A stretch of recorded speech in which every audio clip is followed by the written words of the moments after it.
Dear Diary, we're back in the studio again today, and I don't think that surprises you. It definitely doesn't surprise me. So far things have been okay, it just feels like time is accelerating, but with time, I know that I don't want to revert back to my old ways. Namely, last episode we talked a lot about making your own paint and working with pigments, raw pigments, powder. Last time we were working with turmeric and pH and reversibility, but I also talked about how I use loose charcoal and how I really love the quality of pigment and powder in my work to kind of contrast like the rigidity of paint. It kind of just flows and disappears and ebbs and you can't completely control it. I was also talking about a big reason why I use turmeric last episode is because it's culturally significant to me. Like turmeric is used in a huge variety of things in India. It's ingestible, it's used as health, it's used in a majority of like just cooking recipes, it's used in staining clothes, it's used for religious practices. Another material I found that came up a lot was just powder at large seems really significant to us. During Diwali we make these things called rangolis, which are essentially like sand mandalas. You guys have probably seen those around. If not by that name, Google them and I'm sure you'll recognize them.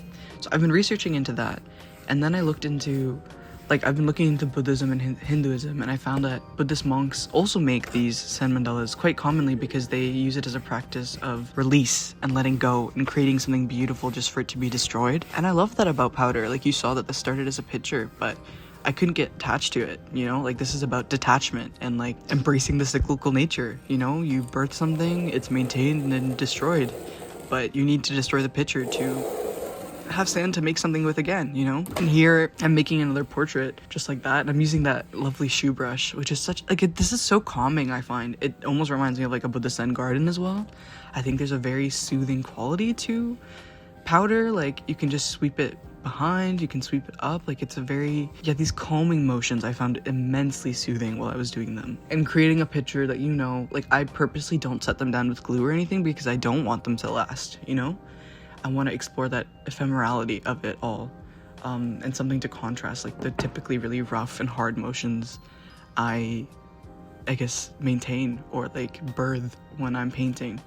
So contrast is big, like that's something I've been thinking about too, as well as exploring with different material. I've used like sand texturing in my paintings before and I really liked it, but like this opens up a whole new world, even in terms of installation. Like we're talking about that solo show, like what if I make like powdered figures on the ground or something, and then I have paintings and, I don't know, I think powder is something that is gonna stay with me for a while here. Even like the Hindu festival of Holi is all based on like color powder throwing. That's something I want to keep thinking about. But for now, I'm just exploring with material. Ink is something I'm still really in love with. Its staining power, how it's much slower, and like, obviously it's a liquid as opposed to the powder, so I like the contrast there. Turmeric, I'm still playing with. This is a shot from last entry, and how the yellow turmeric turned red when exposed to a basic substance, being baking soda in this case, and how it can be turned back if you re-expose it to an acid. So I've still really been loving playing with that. I still don't use bottled yellow paint anymore. And all of this I've discovered in a class called Materials and Methods. This is the same piece after it was exposed to sun. I wanted to note that too, because it got bleached. So, Materials and Methods with Andrew Rucklidge has changed me a lot. I'm showing you some of the experiments I've made over the course of the term, because we were encouraged to make a huge set with a huge range of materials. I've used turmeric, powder, eyeshadow. I've used gum arabic, which is like a watercolor binder, cardboard, wood filler, linen.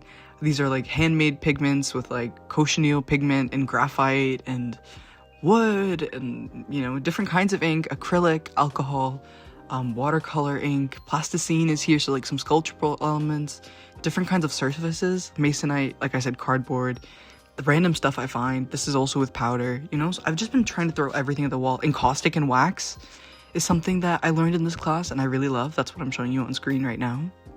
Wax is somewhat both like ink and powder if it had a baby. It's rough like paint, but it drips, it's ephemeral, it can be chipped into, it doesn't really last. So this was my first go at it, but in this episode I'm going to show you me playing with it some more. This was a piece I had sitting around for a while and I chose to dump it in black ink because one of the projects we had to do for this class is emerging from darkness or something like that. So we had to start with a piece that was completely black and then like bring out color in it somehow, So I decided to kind of go in reversal and like dye something black and then etch into it. You see that on the left side. And what I'm doing on the right side is the final for this class. I'm kind of working on, you guys know I like working on multiple things at a time. And I know that sometimes makes things kind of confusing, but I can't focus for the life of me. Like, I feel like I learn things from one piece and then I bounce back, you know? So I'll get back to the piece on the right in a sec, but that's this guy, the wax. And then it adds a new element of like etching and removal. Like I'm working with an X-Acto knife here and just chipping at the layers, and then you see this beautiful paint come through, this color come through from what was underneath. Like that's working for me. I think I can bring that into other elements of my practice. So even here, this is the piece I was talking about earlier. This is my materials and methods final, and it's gonna be called Purple Planet Eater because I really like that name, and I'm thinking cosmically and cyclically. Like we've talked about that before. Time, matter, how things are destroyed just to be created anew again, and how you can't create something without destruction, you know? And I feel like all these ideas are kind of getting supported in my material practice now. So that's kind of what I'm showing you at this moment, like the setup, the behind the scenes, everything's up, and you can see that my palette looks really different now. Like it's not just paint. These are some like ink buckets I've stained with some water, different kinds of brushes. I have to lay a tarp down because it gets messier. And here you can see all the powder. Like that's holy powder that I was talking about earlier that people throw at each other during the festival of Holi in India. I take over a whole classroom so I can explore movement and my body, and so I can let these pigments dance like I talked about loving doing.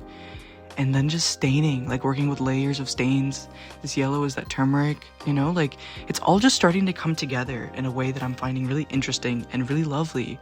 Like I have multiple things up so I can just tap in and out of different, you know, methods and materials as the class demands. And my prof has such an encouraging energy about him. Like he really just wants us to dive in and get our hands dirty. And I think that's what I specialize in. So that's what I'm doing. That's the ink guy, the workstation. But yeah, Purple Planet Eater, it'll be more obvious, and like I'll talk more about that specific piece in a bit, but it's about that. It's about this character that like undergoes planetary devastation, I guess. Sorry, I'm getting distracted because I'm looking at the workspace, and like I know it looks crazy, but you can see the huge variety of brushes. Like that white one is supposed to be a cleaning brush, that scraggly looking one is a mop brush, this is steel wool brush. And steel wood leaves, like, I'm using a loofah too. Steel wool materials, when you like use them, they leave behind in like a ghost of metal. Like it leaves behind gray imprints, which I think is cool. I make marks with hammers, different mediums. I'm using gesso, clear gesso, a lot of modeling paste. So yeah, I'm building a material language, I feel, to describe what's going on in my pieces, and I've kind of have this running theory of using like ink as depicting the past because it's staining and it is kind of unchangeable. Like I work on raw canvas, but once you stain it with ink, like that baby's not coming off. You can only cover it up with, I say, the present, which is like impasto material, so mostly paste, I say, so like anything painterly, paint-like, pasty. So that could even be like turmeric, sludge. I'm thinking about other binders aside from acrylic. I just really like the texture and body that's created in acrylic paint, and like the gestural visceralness that sticks in it. And then even like working with processes of removal, then like if ink is stained in the back as the past is and you can't remove the past, I feel like once you unveil a layer of the present, which is like this paste, the past is still underneath.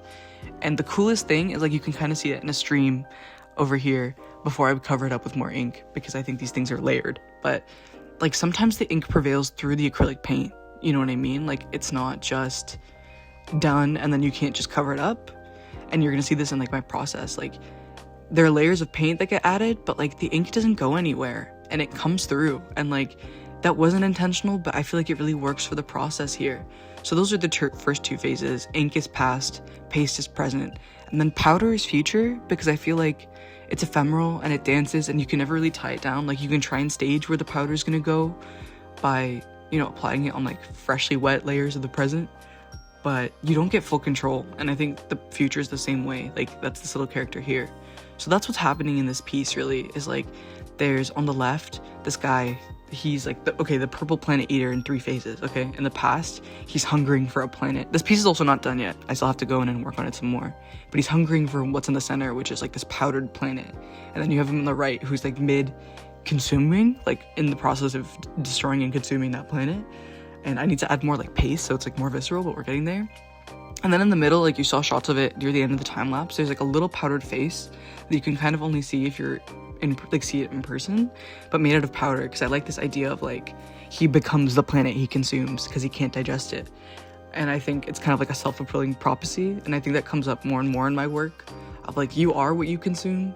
There's other metaphors and like examples to be tied into there, like consumerism, etc., but I really like that. I'm really liking this cosmic, everything is tied, everything becomes everything, and nothing is nothing. And I feel like it's even coming out in my paint palettes, like look how cosmic that looks. But yeah, and I stained the shit out of the wall diary, but even the stains I left behind look fucking planetary. Like, what can you tell me about that diary? I say it's all connected.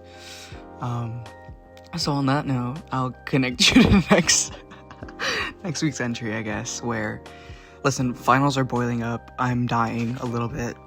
It's crunch time. My all-nighters at OCAD have resumed, so I'm going to be taking you into those in the next few entries.